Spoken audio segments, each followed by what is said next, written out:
क्षेत्र में मैं मौजूद हूं और मेरे पीछे आप देख सकते हैं बड़ी संख्या में जो पूर्व विधायक अभनपुर के वो पहुंचे हुए हैं और उसके साथ में जो प्रतिनिधि लोग हैं अभनपुर विधानसभा क्षेत्र के वो लोग पहुंचे हुए हैं। और यहाँ पर आप देख सकते हैं कि किस तरह से यहाँ जो मुरुम माफिया है उनके द्वारा जो शासकीय भूमि का किस तरह से बंदरबाट करते हुए यहाँ पे जो खनन करने का कार्य किया गया है। यहाँ के जो रहवासी है उनको बहुत ज़्यादा परेशानी हो रही है। यहाँ जलस्तर भी काफ़ी ज़्यादा सूख गया है और ये बड़े स्तर पे जो शासकीय भूमि है वहाँ पे खनन करने का कार्य किया गया है। यहाँ इस क्षेत्र में लंबे समय तक वो चलते हुए आ रहे हैं, खनन करने का कार्य करते हुए आ रहे हैं। उसी का जायजा लेने के लिए और क्षेत्र का दौरा कर रहे हैं आज पूर्व विधायक धनेन्द्र साहू जी और उनके साथ में यहाँ जो इस क्षेत्र का प्रतिनिधित्व करने वाले सभी लोग पहुँचे हुए हैं।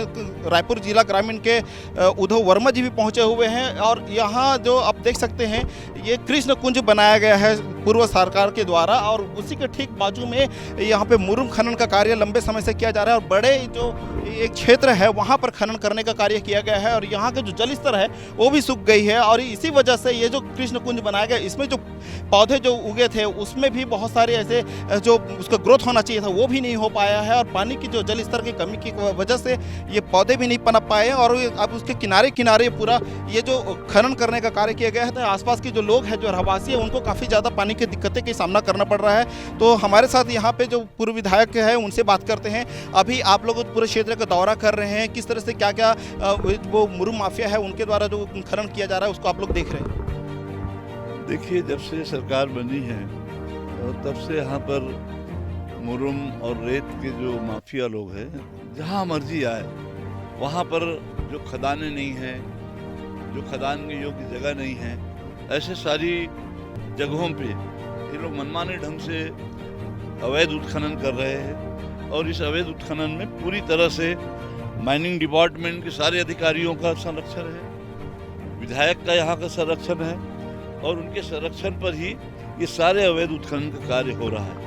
ये अब आप देखिए, इधर ये कृष्ण कुंज है, ये अभी पिछली सरकार से हम लोगों ने यहाँ पर वृक्षारोपण का कार्य किया है। बहुत महत्वपूर्ण योजना थी, महत्वाकांक्षी योजना है और ये बाजू में इतना बड़ा 25-30 फीट का गड्ढा किए हैं। ये पूरा जो है हमारे पेड़ पौधे सूख रहे हैं, इसके कारण मोहल्ले के लोग परेशान हैं यहाँ पर और ये अलग है। और ये आवासीय भूमि के लिए सुरक्षित है ये एरिया जहाँ पर हम निकल रहे हैं। पिछली सरकार में हम लोगों ने इसको अभनपुर की बढ़ती आबादी को देखते हुए इसको आवासीय प्रयोजन के लिए सुरक्षित करवाया था और उसको आज पूरे गड्ढे बना करके पूरी तरह से इस जमीन को आज ये बर्बाद कर दिया गया है। तो ये पूरी तरह से ये जो आज यहाँ की शासकीय संपत्ति का दुरुपयोग हो रहा है, अवैध उत्खनन हो रहा है, करोड़ों रुपए का शासकीय जो इससे माइनिंग का आता है उससे वो नुकसान हो रहा है और हर तरह के नुकसान आज ये लोग मचाए हुए हैं। जहाँ पर देखिए क्षेत्र में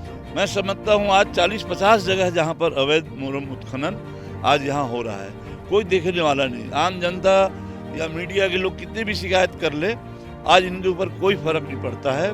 पूरी तरह से विधायक का और सरकार का और सारे खनन विभाग के अधिकारियों का पूरी तरह से संरक्षण इस काम के लिए मिल रहा है उन्हें। कौन कौन से गांव में खास करके इस तरह से समस्या देखने को मिलती है? देखिए, यहाँ एक गिरोला गांव है, यहाँ पर ये बेलभाटा है, ये अभनपुर है, टेकारी है, अभी ठेलका बांधा में भी ये जो खोला है, भरेंगा भाटा है, अनेक जगह मैं तो बता रहा हूँ ना, करीब कम से कम 30-40 जगह ऐसे होंगे जहाँ पर ये लगातार अवैध उत्खनन का काम चल रहा है। इसमें कई बार सरकार के संज्ञान में लाने के बाद में भी, कई बार अधिकारियों के संज्ञान में लाने के बाद भी कार्रवाई क्यों नहीं हो पाती?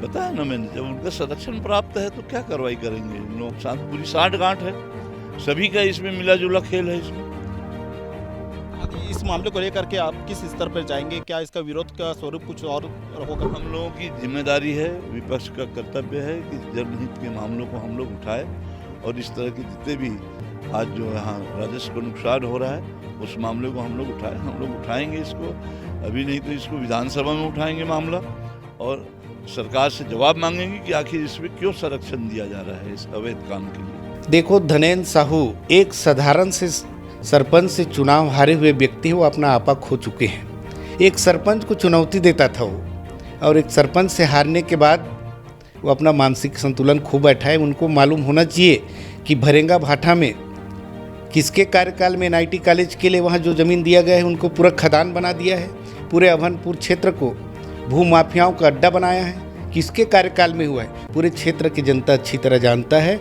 और मैं बिंद्री का सरपंच रहा हूँ 2 बार। मैंने अपने गांव को किस तरह बनाया है वो पूरे जनता और मेरे विधानसभा क्षेत्र के लोग जानते हैं कि मैं किस क्षेत्र में काम किया हूँ। मैं किसी भू माफिया या किसी मुरुम माफिया ये काम मैं नहीं करता। ये क्षेत्र में उसने 5 बार नेतृत्व किया है। मेरा तो अभी ये 1 साल होने जा रहा है। कोई भी एक कागज़ पेश कर दे कि मैंने किसी का पक्ष लिया है। और रहा सवाल मुरुम वालों का या मिट्टी वाले का, तो भाई वो सरपंच का अधिकार है, कोई विधायक सर्टिफाइड नहीं करता। एक कलेक्टर का मामला रहता है, किसी को लीज में दिया है। मगर आप पूरे अभनपुर विधानसभा क्षेत्र में जाकर देखिए कि इसके पहले कितने खदान बना हुआ है, चाहे मुरुम हो चाहे मिट्टी के मामला में हो। तो पूर्व विधायक जी को सोचना चाहिए कि 5 बार जिस क्षेत्र का नेतृत्व किया है उसको ऐसी गंदी बातें नहीं करना चाहिए। आपके संज्ञान में आने के बाद आप इस पर कार्रवाई कराएंगे? पहले बात तो मैं आपको नियम कायदा बता दूं, यदि जिस क्षेत्र में यदि कोई मुरुम खुदाई कर रहा है, यदि वहाँ के सरपंच ने उसको प्रस्ताव देकर यदि कलेक्ट्रेट से लीज कराया है, तो इसमें किसी विधायक को निरस्त करने का अधिकार नहीं है। पंचायत को अधिकार है, सरपंच को, वो अपने अधिकार को उपयोग करता है। और विधायक को जो दायित्व मिला है, हम अपने दायित्वों का निर्वहन करते हैं। हम किसी पंचायत में इंटरफेयर नहीं करता। जो एनजीटी के नियम, पर्यावरण उपकरण का जो नियम है, जो कहीं ना कहीं यहाँ का जो पानी स्तर, जल स्तर वो काफी डाउन हो जाएगा, नाकेट नहीं लगा तो। देखो, ये प्रश्न कलेक्टर को करना चाहिए। कलेक्टर माइनिंग लीज दे रहा है तो उनको अधिकार है कि वो किस शर्त पे उसको लीज दिए हैं। भाई हम विधायक तो अनुशंसा नहीं किए हैं, या विधायक को अधिकार नहीं है। लीज देने का अधिकार कलेक्टर को है। क्या नियम प्रक्रिया है वो कलेक्टर जाने। जल स्तर कम होने वाली बात है, तो जब तक बड़े बड़े तालाब नहीं बनाएंगे, बांध नहीं बनाएंगे, तब तक ये स्थिति आएगा ही। और इसका उद्देश्य ये नहीं रहना चाहिए कि हम मुरुम खुदाई कर रहे हैं और जल स्तर का नाम लेंगे, है ना। तो इसके एवज में इनके प्रक्रिया को जानना पड़ेगा। मगर ये संपूर्ण जवाबदारी पंचायती राज में सरपंचों का है।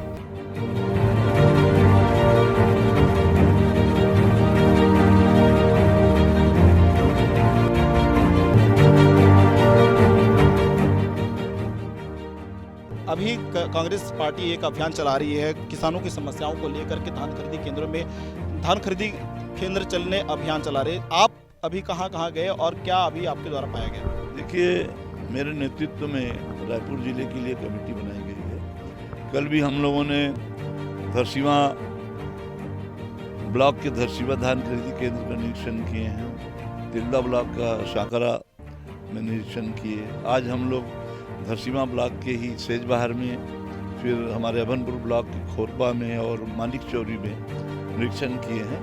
यहाँ पर धान खरीदी में बड़े पैमाने पर अनियमितताएं की जा रही है। अधिक तौलने की शिकायत आई। अभी हम लोग मानिक चौरी सोसाइटी से ही आ रहे हैं। यहाँ पर जो तौल में एक किसान, हसदा का किसान है, गेंदलाल साहू है, उसने 137 कट्टा लाया था, उसमें गलत नापा। जब किसान को डाउट हुआ कि कहाँ मैंने इतना धान लाया था, इतना कम क्यों हो गया, जब दोबारा उसने नपवाया, व्यवस्थापक को शिकायत किया कि नहीं मेरे धान को दोबारा नपवाना है, किसानों ने हंगामा किया, तब जब दोबारा जो है नापा गया, उसको दोबारा तौल किया गया, तो 137 कट्टे मात्र धान में 2.5 कुंटल धान का फर्क आया। 2.5 कुंटल ज़्यादा धान की तौल उन लोगों ने की। जब किसान ने जांच करवाया तो उसका पकड़ में आ गया। बाकी न जाने कितना इस तरह से आता रहा होगा। और भी हम लोगों ने कई स्टेक आज भी हम लोग जाके चेक किए, उसमें भी एक कट्टा में 1.5 किलो 2 किलो तक का फर्क आ रहा है। एक तो ये है, टोकन में लोग भटक रहे हैं। आज हम लोगों को और टोकन के संबंध में नई जानकारी मिल रही है। अभी जब गए हम लोग सोसाइटियों में, तो कल तक बता रहा था 11 दिसंबर तक टोकन कट गया है। आज सुबह से जानकारी मिल रही है कि 15 जनवरी 20 जनवरी तक टोकन कट गया। आज क्या ये संभव है कि आज 40 दिन 35 दिन का टोकन मात्र 10-15 मिनट के अंदर सारे तारीख फुल हो जाए? किसी किसान को मालूम नहीं कि इतने तारीख का टोकन खुल गया है, किसी व्यवस्थापक को मालूम नहीं है कि ये टोकन कट रहा है। ये कैसे संभव है कि 15-20 मिनट के अंदर में 35-40 दिन का टोकन कट जाए एक साथ? ये तो संभव नहीं है। लेकिन ये कहीं ना कहीं ये बहुत बड़ा षड्यंत्र है कि किसान अपना धान ना बेच पाए। ये सरकारी षड्यंत्र है, इसकी जांच की भी मांग हम लोग कर रहे हैं। इसी तरह से इन्होंने 3100 रुपये एकमुश्त देने की बात कही थी, तो 2300 रुपया ही भुगतान हो रहा है। धान का पूरा जमावड़ा हो गया, वहाँ उठाव नहीं हो रहा, बिल्कुल रखने को जगह नहीं है। धान खरीदी की व्यवस्था चरमरा गई है। किसान आज चिंतित हैं कि उनका धान आज बिकेगा तो बिकेगा कैसे। कोई आश्वस्त नहीं हो रहे हैं किसान लोग, आज बहुत ज़्यादा चिंतित हैं कि उनका धान बिक पाएगा नहीं बिक पाएगा निश्चित अवधि में। और रायपुर सोसाइटी को जो देखा, और इसके बाद हम लोग प्रदेश स्तर में सब जगह का रिपोर्ट लेकर के फिर एक पूरा प्रतिवेदन दे करके शासन से इस विषय में बात करें। ये इसी से अंदाज लगाया जा सकता है, जब यहाँ राजधानी से लगे हुए गाँव में ये स्थितियाँ हैं तो अंदर के दूर के गाँव में तो पता नहीं और न क्या करते होंगे।